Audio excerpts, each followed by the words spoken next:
Ձեր հարցերին սիրով կպատասխանենք։ Դեռևս դատական նիստերի ընթացքում խափամամիջոցի քննարկման ժամանակ ես հայտարարեցի, որ ծավալուն քրեական գործի նյութեր են ներկայացրել, բայց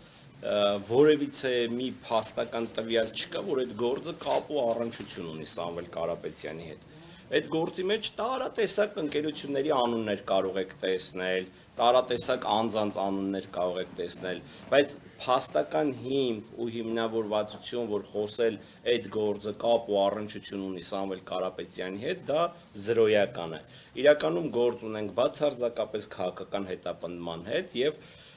մի հատ sense շատ ակներև հանգամանք ես կցանկանամ, որ մեր հանրությունը իրազեկված լինի։ Քննչական մարմինն ի սկզբանե օրենսդրորեն նախատեսված մենակ մեղադրող մարմին չէ, քննչական մարմինը նաև անձի անմեղությունը հիմնավորող ապացույցներ ձեռք բերող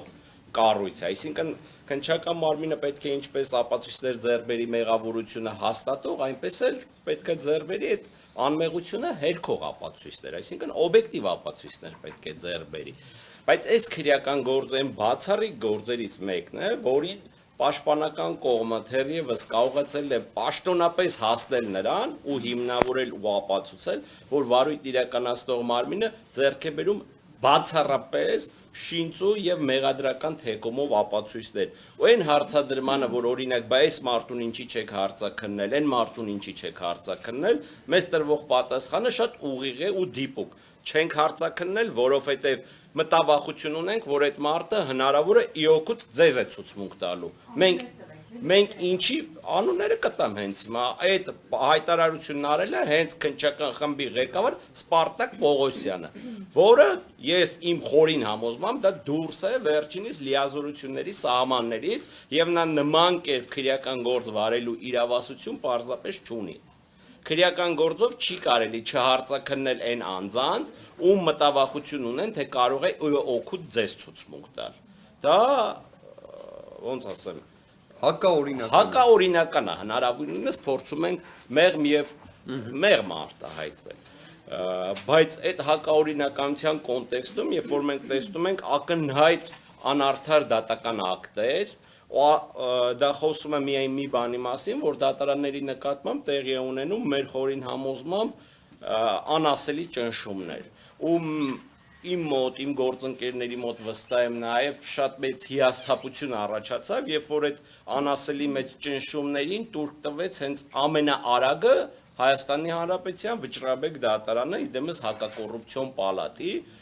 որ այդ դատական ակտը ստորագրած դատավորների կարգապահական պատասխանատվության հարցն ենք մենք բարձրացրել, դիմել ենք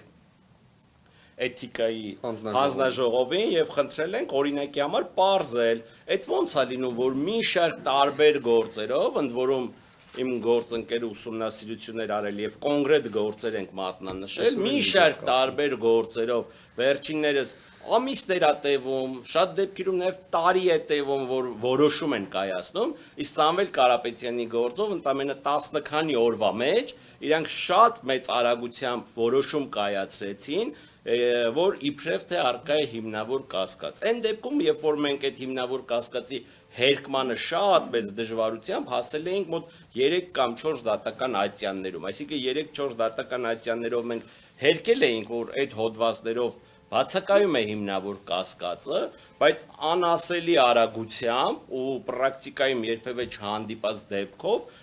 Վճռաբեկ դատարանը իմ խորին համոզմամբ խորը ճնշումների տակ, իսկ ճնշում են սովորաբար նրանց, ովքեր ճնշվող են, էլի, չճնշվող մարդուն երբեք չեն կարա ճնշեն, ու իմ հիասթափությունը հենց կայանում է նրանով, որ Վճռաբեկ դատարանում իրոք այնպիսիներն էին, որոնց ամենահեշտը ճնշեցին։ Եվ ունեցան շատ մեծ արագությամբ դատական ակտեր, ժողովուրդ իրոք խայտառակ ապօրինությունների հետ գործ ունենք։ Օրինակ մեր հանրությունը այս ամեն ինչը լսելիս կարող է ասել, դե հա ինչ անենք, մեկը այդ իմ հետ չի կատարվում։ Իդեպ այդպես մի հատ շատ հետաքրքիր ներկայացում Վարդան Պետրոսյանն ունի, բոլորին խորհուրդ կտամ այս կոնտեքստում այդ ներկայացումը նայեն, բայց ախր ես ամեն ինչը շատ ուղղակի կապ ունի բոլորիս հետ։ Այդ թվում ստեղ նստած անձանց հետ։ Հիմա պարզաբան եմ ինչի։ Եթե օրինակ միջազգային մասշտաբի մի հատ ինչ-որ խոշոր ներդրում իրականացնող անձ իր գլխի մեջ փորձում է մտածի, պլանավորի Հայաստանում մեծ ներդրումներ իրականացնի, նմանատիպ դրսևորումներ տեսնելով, նման ապօրինություններ տեսնելով, հեծի նկատմամբ նման ոչ իրավաչափ գործողություններ տեսնելու արդյունքում հնարավոր չի պատկերացնել որևէ խելամիտ ու բանական բիզնեսմեն, ընդ որում այդ բիզնեսմենները միշտ լինում են շատ խելամիտ ու շատ բանական ու շատ հաշվարկած